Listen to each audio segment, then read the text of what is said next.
देखिए बेटा, changes around us, जैसे आप लोग बड़े क्लास में जाएंगे तो आप लोग को बहुत ही कुछ इसमें पढ़ना है। इवन 7th क्लास में ही आप लोग को अच्छा खासा कंटेंट मिलेगा देखने को। चेंजेस अराउंड अस, हम जो भी देखते हैं आसपास में, बहुत सारी चेंजेस हमको दिखती है। अब आप देखो, घर में मम्मी या दादी जब भी रोटी पकाती होंगी तो आपने देखा होगा, सबसे पहले आटा गूंथते हैं और उसका एक डफ बनाते हैं, ठीक है, और उसके बाद ये पेड़े जैसा बनाते हैं। उसके बाद ये रोटी बेल करके है ना पूरी चपाती लंबी बनाते हैं। तो आप खुद सोचो, अगर ये चपाती बन जाए तवे पर, अगर आपने ये रोटी बना ली, तो फिर क्या उसको इस आटे में कन्वर्ट कर सकते हो, इस डफ में? आप नहीं कर सकते, ठीक है। उसी तरह आप खुद सोचो, अगर ये कैंडल है पूरी, अगर पूरी की पूरी कैंडल जल जाए, जलने के बाद आप सोचो, ये कैंडल तो छोटी होगी थोड़ी बुझने के बाद, तो फिर क्या दोबारा ये इतनी बड़ी कैंडल बन जाएगी? ये नहीं बन सकती। तो ऐसा बहुत कुछ है। अब देखो मैं आपको बता रहा हूं, एक सेकेंड, टर्न द पेज। सो लेकिन कुछ ऐसे भी होते हैं जो चेंजेस दोबारा वैसे ही हो जाता है, जैसा पहले था वैसे हो जाएगा। जैसे मान लो बेटा, कोई ये रबड़ बैंड है, ये इतनी छोटी रबड़ बैंड है, अगर आप इसको खूब खींचो तो ये इतनी बड़ी तक हो जाएगी। रबड़ जो गर्ल्स भी अपने बालों में लगाती है, जो भी हम लोग कभी बचपन में भी रबड़ जो होती है नोट पे लगे होते हैं कहीं भी, ठीक है। तो ये रबड़ बैंड इतनी छोटी थी, हम इसको खींच करके इतना बड़ा कर सकते हैं। लेकिन जैसे ही आप अपनी फिंगर छोड़ोगे या इसको फ्री छोड़ दोगे, तो फिर रबड़ ये छोटी होकर के अपने वापस उसी पोजीशन पे आ जाएगी। जैसे कि आप इसको देख सकते हैं, यहाँ पर अगर आप इसमें एक स्प्रिंग है ना और एक रबड़ है, रबड़ में कोई चीज को बांधोगे तो रबड़ उसके वेट के चलते, उस वेट के चलते नीचे तक चली जाएगी। इस स्प्रिंग के लास्ट में भी कोई वेट बांध दोगे तो इस स्प्रिंग को और लंबा करके नीचे तक लेके जाएगी, जैसे दिख रहा है। और उसके बाद ये वेट जो है, ये जो दोनों वेट हमने इसके नीचे लगाए थे, इसको जब हटा लेंगे तो क्या होगा? रबड़ भी लौट करके अपनी ही जगह तक चली जाएगी। स्प्रिंग जो लंबी हो गई थी, फिर वो अपने फर्स्ट पोजीशन पे ही चली जाएगी। तो इस तरह से जो हमारे आसपास चेंजेस होते हैं, जो परिवर्तन होता है, उनको दो तरह से बांट सकते हैं। There were two types of changes which occurred in our surrounding. हमारे चारों तरफ जो चेंज होता है, हम उसको दो तरीके से बांट सकते हैं, टू टाइप्स में बांट सकते हैं। वो क्या है? रिवर्सिबल और इरिवर्सिबल चेंजेस। अब देखो, रिवर्सिबल चेंजेस मतलब क्या है? रिवर्सिबल चेंज का मतलब होता है जो रिवर्स हो जाए, मतलब दोबारा अपने रूप में लौट जाए।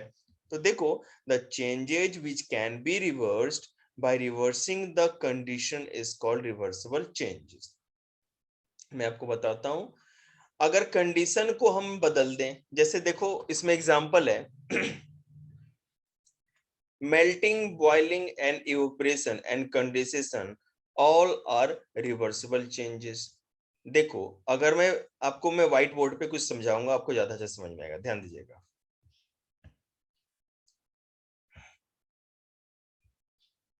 देखो, अगर आप खुद सोचो, ये है आपका आइस, ठीक है, एक आइस का टुकड़ा। क्यों? उधर से ले लो। अब देखिए, 1 मिनट बेटा, वेट करना जरा। अगर ये आइस है ना, ये है हमारा आइस का एक टुकड़ा, जो हम लोग घर में है ना आइस क्यूब जो जमाते हैं फ्रीजर में, आपको पता ही होगा आइस। अब अगर आप इसको जैसे ही फ्रीजर से बाहर निकाल के रख दोगे तो क्या हो जाएगा? ये एक बर्तन में रख दोगे तो ये क्या हो जाएगा? वाटर में कन्वर्ट हो जाएगा, ठीक है। ये वाटर बन जाएगा ना, ये क्या हो जाएगा? वाटर। Yes sir. ठीक है। तो आइस को जैसे ही आप चाहो तो वाटर में बदल सकते हो। अब हम क्या कर सकते हैं, अगर ये जो बाहर आपकी मम्मी ने या दादी ने ये जो बर्तन निकाला है, ये जो कटोरी निकाली है जिसके अंदर आइस क्यूब रखा था, अब इस कटोरी को वापस लेकर के अगर मान लो मम्मी ने फ्रीजर में रख दिया, ठीक है, जो हमारा फ्रीज था उसके ऊपर वाले फ्रीजर में इस कटोरी को रख दिया, तो क्या होगा? ये फिर जम जाएगा। ये जो वाटर था ये फिर किस में बदल जाएगा? वाटर फिर आइस में बदल जाएगा।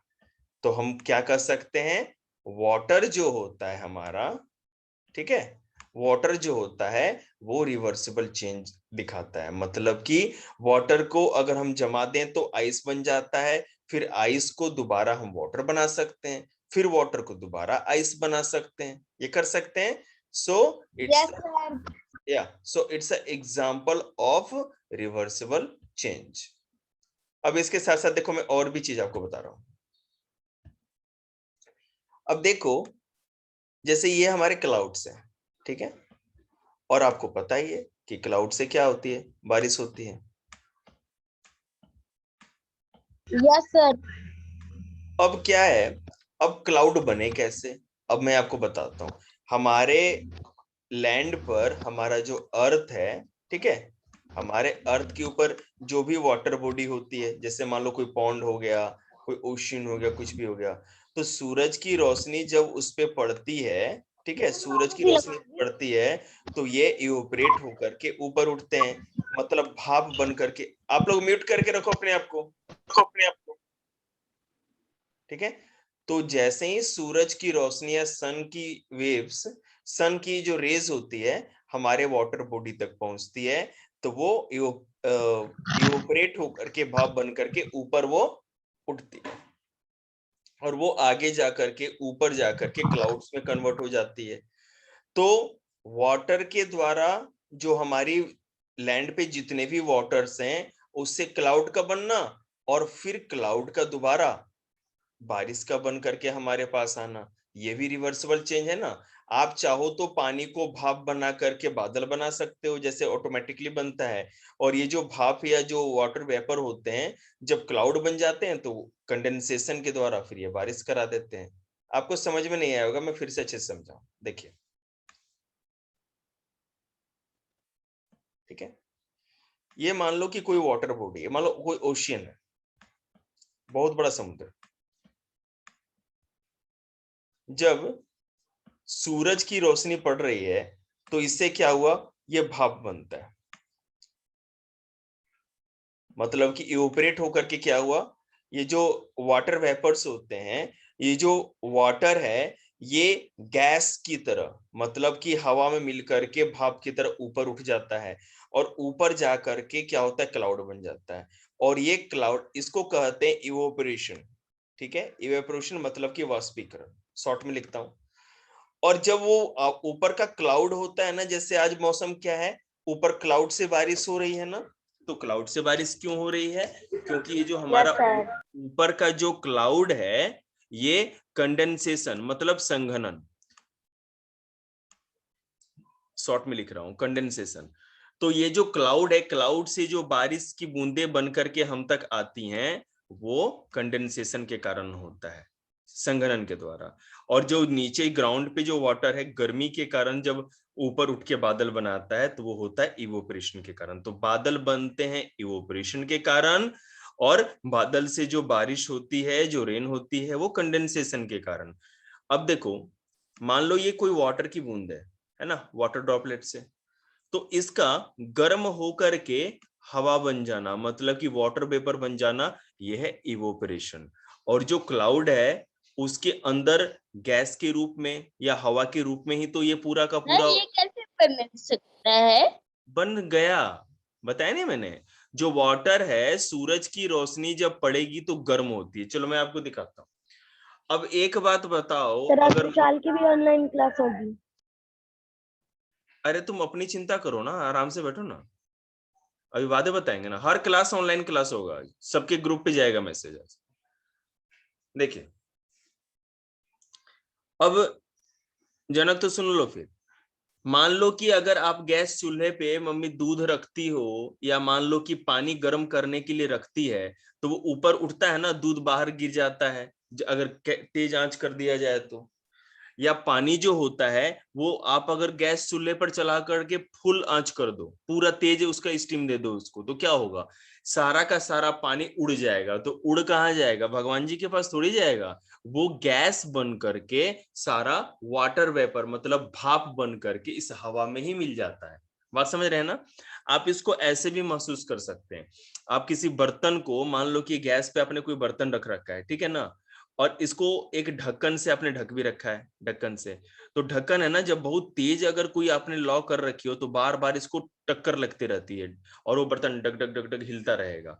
और जब आप उसको उठा के देखोगे तो उसके निचले वाले हिस्से में ढक्कन के जल की बूंदे दिखेंगी आपको। वाटर ड्रॉपलेट्स दिखता है, आप लोगों ने देखा है, आप लोगों ने, किसी ने? आपको जल की बूंदे वहां, हाँ, तो वाटर ड्रॉपलेट्स दिखेगी। तो इसी तरह से ये भी होता है। जब भी अभी आपको ये जो बारिश दिख रही है, क्यों हो रही है? क्योंकि गर्मी का मौसम अभी था ना जून में और मई में, तो सूरज की गर्मी से धरती का जितना भी पानी था, ठीक है, सब गर्म हुआ, ज्यादा से ज्यादा गर्म हुआ, और गर्म होने से भाप बन करके ऊपर उठा। भाप बनने का मतलब ये हुआ कि जो जल था या पानी था धरती का, गर्म होने के कारण वो हवा में मिल गया, उसका जो नमी था या मॉइस्चर हवा मिल गई, और वो जैसे जैसे ऊपर गई तो फिर क्लाउड बनने लगी। और ये जो क्लाउड या बादल आगे आपको दिख रहे हैं, ये इसी तरह से ये बादल बने थे। अब ये बादल तब तक बारिश नहीं कराएंगे जब तक कि ये ठंडे नहीं हो जाए। तो मतलब कि ये जो धरती पर जो पानी था गर्म होकर के ऊपर उठा, तो इवोपरेशन या वाष्पीकरण के कारण बादल बनाया।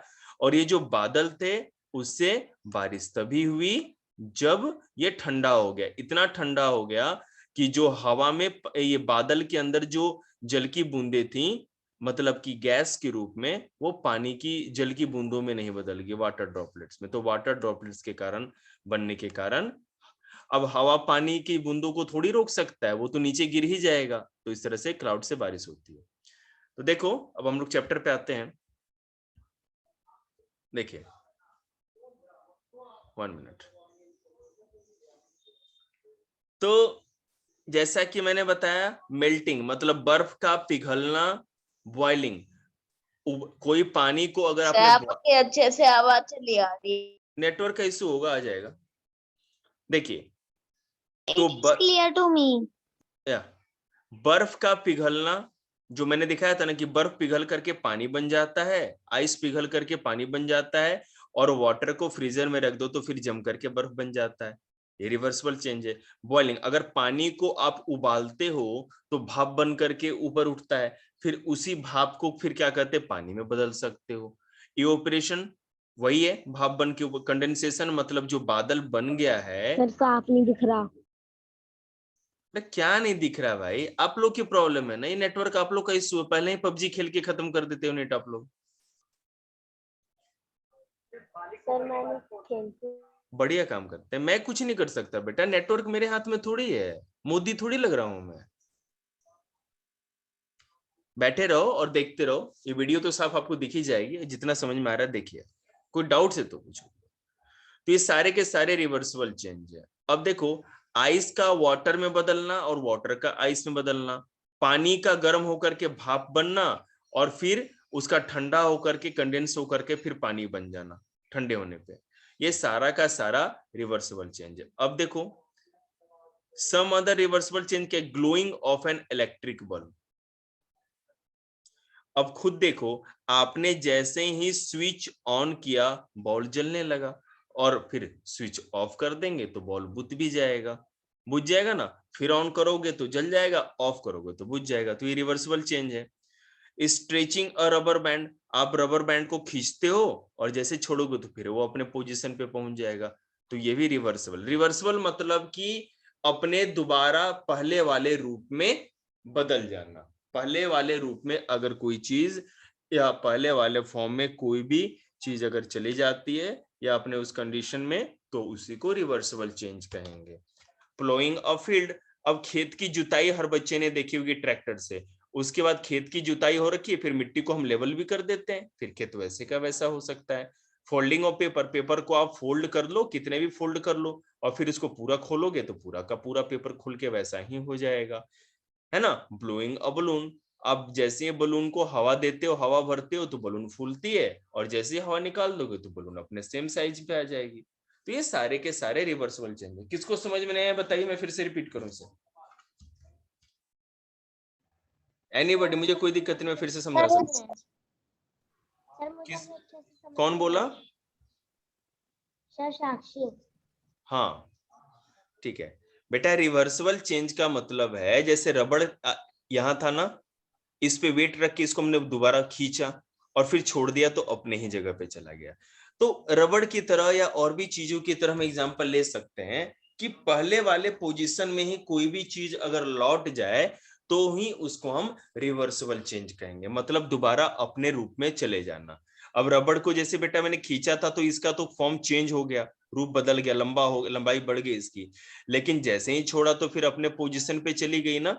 अब आइस आपका है वो किससे जमता है? पानी से। पानी से ही तो बर्फ को जमाते हैं ना, और जैसे ही अगर आप चाहो तो फिर उस बर्फ से पानी बना सकते हो, कर सकते हैं कि नहीं?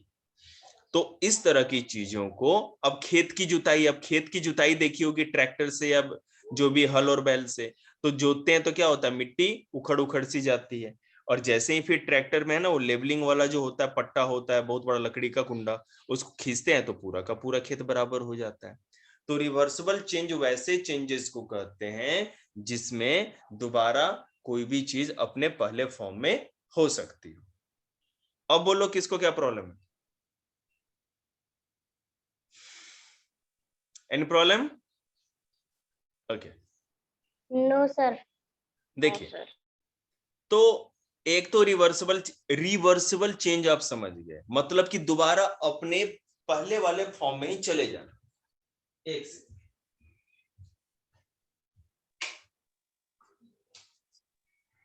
और इरिवर्सिबल चेंज का मतलब क्या है कि पहले वाले फॉर्म में नहीं लौट पाना, और वो कैसे, चलो वो देखते हैं।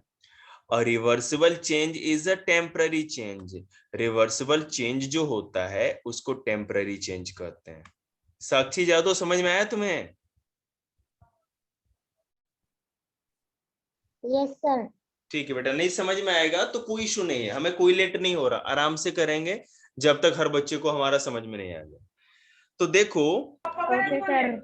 हाँ, रिवर्सिबल चेंज को टेम्पररी चेंज भी कहते हैं। क्यों? क्योंकि आप खुद सोचो, यहां पर इस रबड़ को हमने खींच के रखा है तो यह क्या हमेशा के लिए लंबा रहेगा? नहीं ना, ये लौट करके वैसा हो ही जाएगा, फिर अपने पोजीशन पे चला जाएगा। अब जो मैंने आइस का बताया था, आइस से पानी बना लेते हैं, पानी से आइस बना लेते हैं, तो क्या हमेशा के लिए तो आइस नहीं रहेगा, कभी ना कभी तो पानी में बदलेगा। तो कोई भी तरह का रिवर्सिबल चेंज टेम्पररी होता है, मतलब कुछ देर के लिए, कुछ दिनों के लिए या कुछ सालों के लिए हो सकता है, ये हमेशा के लिए नहीं होता, इसलिए रिवर्सिबल चेंज को टेम्पररी चेंज भी कहते हैं। There is not any change in the internal property of the substance undergoing reversible change. कहने का मतलब ये है, मेरे को है ना हर बच्चा है ना ये नोट्स लिख के देगा, मैं ग्रुप पे भेज दूंगा, मैंने अंडरलाइन कर रखे हैं ना, ये जो लाइंस अंडरलाइन कर रखे हैं इसके नोट्स रिटर्न चाहिए सर इस चैप्टर के नोट्स कितने हैं? जिसने नहीं किए हैं वो कर लेगा, और अपने आप को म्यूट करके रखिए। देखिए, सर जितने वो हो गया, सब शांत हो। तो मैंने क्या बोला कि रिवर्सिबल चेंज वो होते हैं जो टेम्पररी होते हैं, इसको टेम्पररी चेंज भी कहते हैं क्योंकि कुछ समय के लिए होता है, हमेशा के लिए ये नहीं होता है, पहली बात। दूसरी बात, अब मान लो, आप खुद सोचो, आइस और वाटर, मतलब बर्फ और सर पानी। इसका नोट्स भेज देना। भेज दूंगा, अब शांत रहिए। अब मान लो कि बर्फ और पानी दो चीज आपने देखे, बर्फ भी आपने माउथ में लिया होगा, केवल आइस जो होता है ना सीधे का सीधा आइस के क्यूब है, माउथ में लो, और पानी भी पी के देखो, दोनों का टेस्ट या चीज सेम होता है या नहीं होता? बिल्कुल सेम होता है, बिल्कुल सेम होगा। तो कहने का मतलब उसका बाहर से स्ट्रक्चर चेंज हो सकता है, जैसे आपको आइस हार्ड लगती है ना, ठोस लगती है, पानी की तरह तो नहीं होती आइस, और वाटर हार्ड नहीं होता, वो लिक्विड की तरह होता है।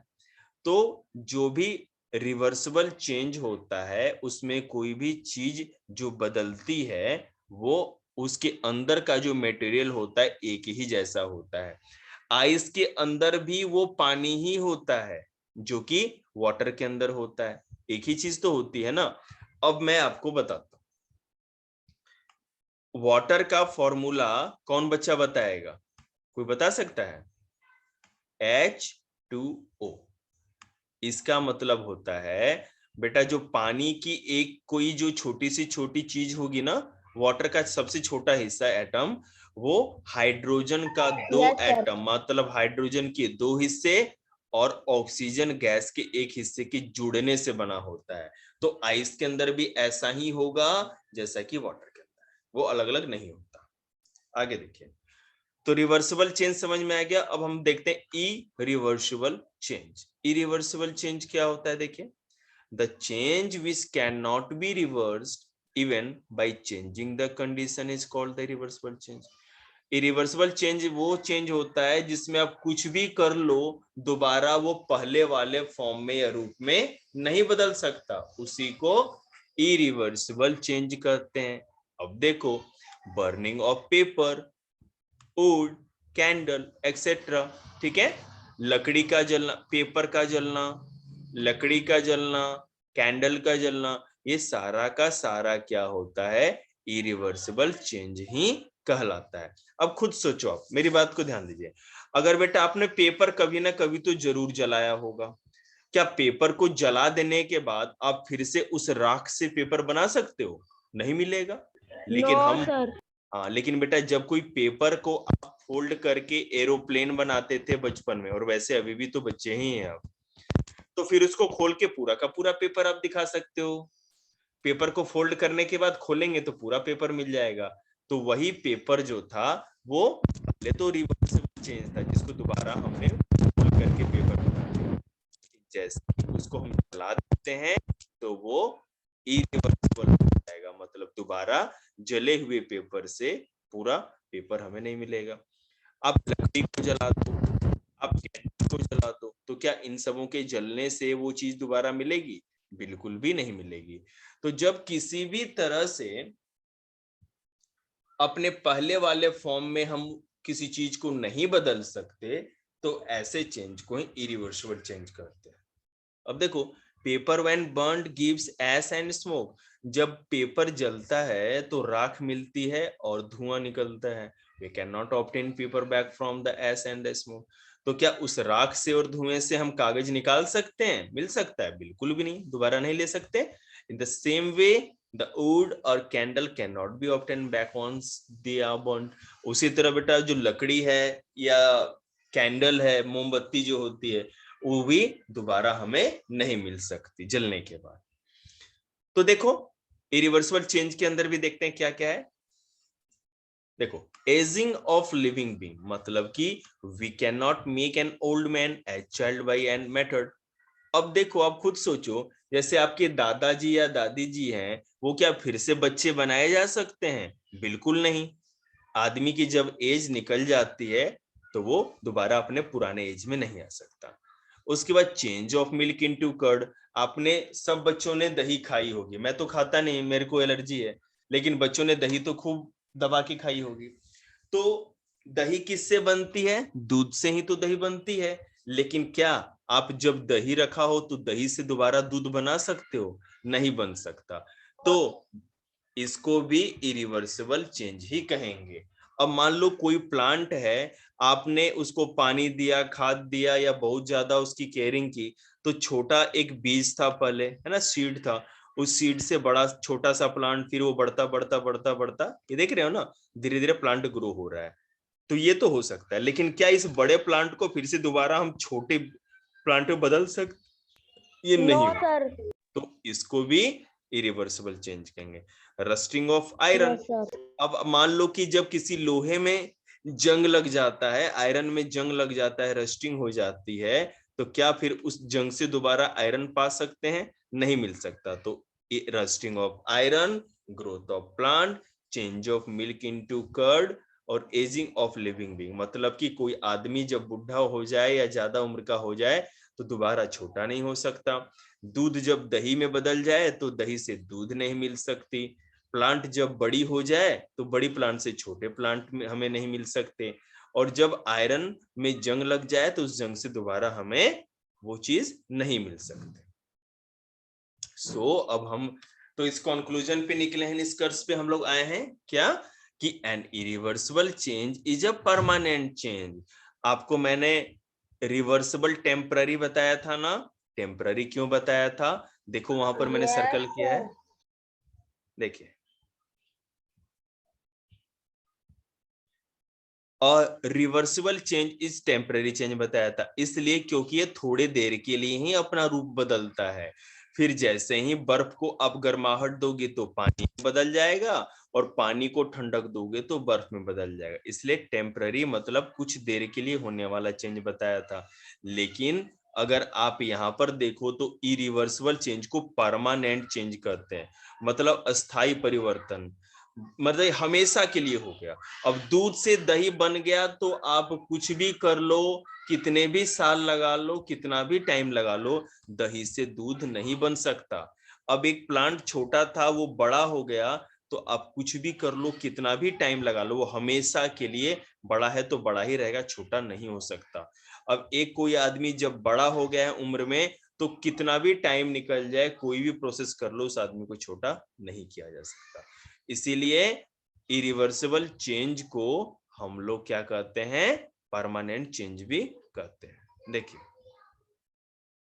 ठीक है, आज इतना ही रखते हैं बेटा, कल आप लोग को इस चैप्टर को पूरा खत्म कर देंगे। ठीक है, मैं मैसेज कर दूंगा, आना है, अगर बारिश नहीं होगी तो इंस्टीट्यूट पे ही आना होगा। ओके, और आप लोग को पता है कि कल किसी ना किसी सब्जेक्ट का टेस्ट है। किस चीज का टेस्ट है ऋषभ कल?